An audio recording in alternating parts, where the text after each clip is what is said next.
Alright, pero alam mo ngayong umaga, Audrey, pag-uusapan natin, syempre, ikaw ba, ano bang activity mo or sports mo? Nung bata ako, parang takbuhan lang eh. Takbuhan. Pero ngayon, usong-uso ang karate. Hindi lamang self-defense. This is also actually to boost self-esteem. So this morning, makikita natin ito nga, tinatawag nilang cast or mga students from Team PKL Philippines. Ito yung Philippine Karate League. So ito, makakasama natin sila Sebastian, Dave, Gian, and Lance. Kung saan sila po ay gagawa ng basic form or basic exercise or ito yung kanilang warm-up before they compete. So sila yung mga nag-compete sa, sila po ang Team PKL Philippines. Sila po yung recently nag-compete lamang at nakagarner sila ng maraming awards.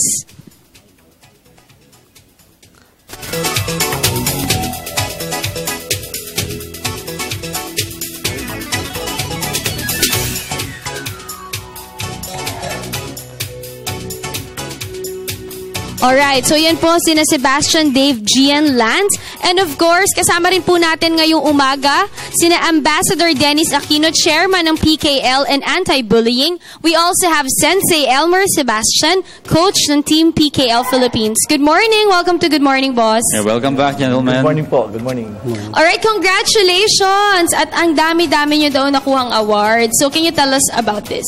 Ayun, yung annual KK o Kota Kinabalu City Day Cup. This is an international karate tournament na kung sinalihan siya ng 7 countries, coach, no?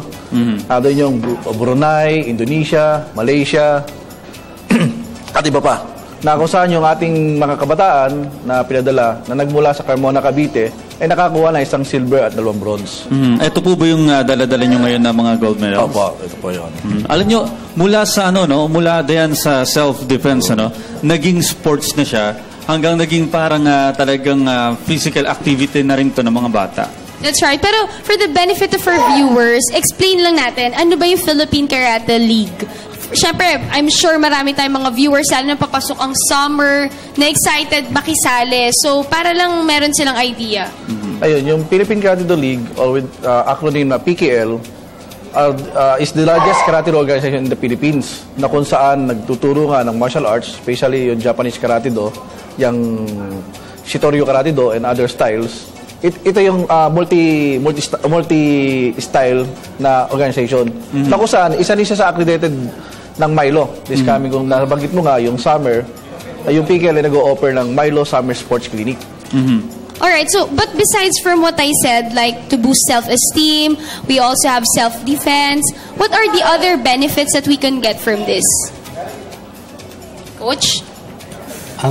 Maraming matututunan ng mga bata katulad nung palakasin yung tiwala nila sa sarili, magkaroon ng good moral character. Disiplina. Disiplina. Alam nyo, medyo bata itong mga nakikita natin na nagpa-perform ngayon, So may iba't ibang age group po kayo dito sa may Philippine Karate League. Opo, we have different age bracket. Kasi ang focus ng PKL is more sa grassroots. Kasi diba para ma-boost yung discipline nila, yung camaraderie, and most importantly, yung personality nila ma-develop to this kind of sports.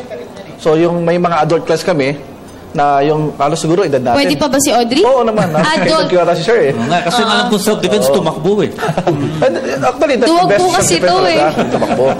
Pero, sir, I would just like to ask, kasi, Coach, para po sa inyo itong tanong na ito, Coach,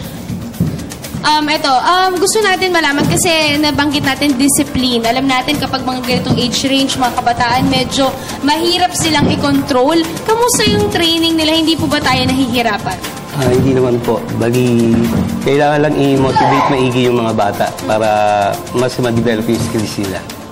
Alam niyo po, talamak ang bullying sa mga schools, sa tingin niyo po ba nakakatulong na kung yung mga classmate nila mismo, alam na marunong sila ng self-defense? Mukha bang hindi na sila ibubully pag gano'n? Malaking tulong po yun. Bukod po sa mga natutunan ng mga bata na self-defense, natututo sila makisama doon sa mga kasamahan nila, sa mga classmates nila.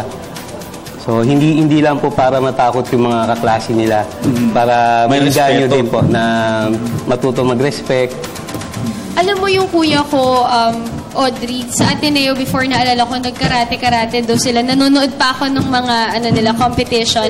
Pero sandali lang yun. Tapos nawala rin. Pero parang napansin ko, usong-uso talaga sa mga bata. Would you recommend this kind of activity sa mga kabataan? Lalo na papasok na ang summer. Opo.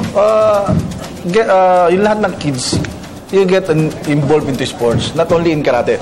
So, it's one way of developing their, yung personality. Sa karate doon naman, yung gagaya sa amin ni coach, yung nade-develop yung kanyang total body workout, parang gano'n, o yung kung paano siya makipagkapwa-tao. Yan yun. Pero siya, Dennis, usually, gaano ba katagal dapat nag-aaral ang mga bata para talagang ma-master nila itong ganitong kind ng sport? Gano'n katal? You can start practicing karate at the age of 6. Siguro yung 2 to 3 years, you can earn black belt na rin eh. Wow, gano'n lang kabilis. Gano'n siya. Gano'n yung range niya. Sa edad po ni Audrey? Si Sir Audrey, mga 19 ba? 19? Wow, 19 years old? 22. 70 plus. Di ba? Ito po, question, sir. Nakita ko po medyo, puro lalaki itong kabataan na nagkakaroon. Even po ba yung mga babae pwede rin? Yung ratio ngayon na nag-aaral ng martial arts is halos 50-50 na rin eh. Just so happen lang, yung pinadala natin sa Malaysia, puro mga lalaki. Wala kami napadalang mga babae. Pero last sa Singapore, I think, in-interview siya ito, puro babae naman yung napadala namin noon. Alam niyo, sir, ang mga kabataan ngayon, nalululun sa paglalaro ng mga computers, So, we just na mas mabuti talaga na ganito na lang ang pasukin nila kaysa yung mata nila ay lagi nakatutok sa mga laptops nila, sa mga iPad, sa mga computer. Because, really, our world is really modernized. Lahat na pati yung technology. So, unlike before, when we were kids, ako, tumbang preso, lahat ng mga pwedeng sports, touchball, lahat ng mga pwede mong gawin. So, ano po ba yung mga plans natin for summer for those viewers who are interested to join or enroll in your class? Ayun po, those who are interested to learn Karate-Do, pwede niya i-check yung aming venues nationwide sa aming website sa www.pilkaratedo.com. So, lahat ng activity namin doon, makikita po yung sa aming website. How about competitions na sasalihan? Ano pong mga future plans natin? Lalo na itong sa Team PKL Philippines na nakikita natin talagang bright ang kanilang future when it comes to karate. Ano po yung mga plano natin for them? So, ito sa second quarter, we have 2 international event. One po yung Milo International Championship na kung saan gagawin po sa Kuala Lumpur sa May 13 to 17. Tapos yung isa po, Philippines naman mag-host yung Nishimura Cup International Karate Tournament na gagawin sa Alabang. Pareho po that, meron po kami ng International Kata Seminar na kung saan dating po yung 5 Japanese Master na gagawin sa April 17. Or 11 po. So, ibig sabihin po, itong mga nanalo rin ng medal doon sa mga nakaraan na competition, sila rin yung ilalaban ninyo o iba na namang set? Ibang set of people naman po. Ibang set of, yung sa Kuala Lumpur po, papadala namin yung Team PKL Cebu naman, kasama ang Cavite area. So, doon po nagagaling kami iba-ibang... So, nationwide pala to? Nationwide. So, ito pong sina Sebastian, Dave, Gian, and Lance, sila po yung mga pinadala natin before at sila yung mga nakakuha ng mga awards. Tama po ba? Opo. So, kamusta po kaya yung mga nag-experience nyo doon during the competition? Okay naman po yung experience ng mga bata. Nagkaroon sila ng mga kaibigan doon na taga-ibang bansa. Marami din silang natutunan doon sa competition na sinalihan nila. Alright, so before we end, would you like to invite our viewers, of course, para sa darating ninyong summer classes? So, I would like to take this opportunity to invite yung lahat ng mga batang gusto mag-aral ng self-defense, karate, Japanese Karate-Do, na i-check lang po yung aming website, www.pilkaratedo.com. Alright, thank you so much for joining us this morning. That was Ambassador Dennis Aquino, Sensei Elmer Sebastian, at ang mga students ng Team PKL Philippines, Sebastian, Dave, Gian, at Lance. Kaya sa mga boss po natin, lalo na yung mga magulang ngayon na may mga anak, nako, dito nyo na ipasok. Yung pamangkin mo. Oo, yung mga pamangkin kasi dahil yung self-defense importante talaga to. Yan lamang po kayo. Marami pa tayong pag-uusapan sa pagbabalik ng Good Morning Boss.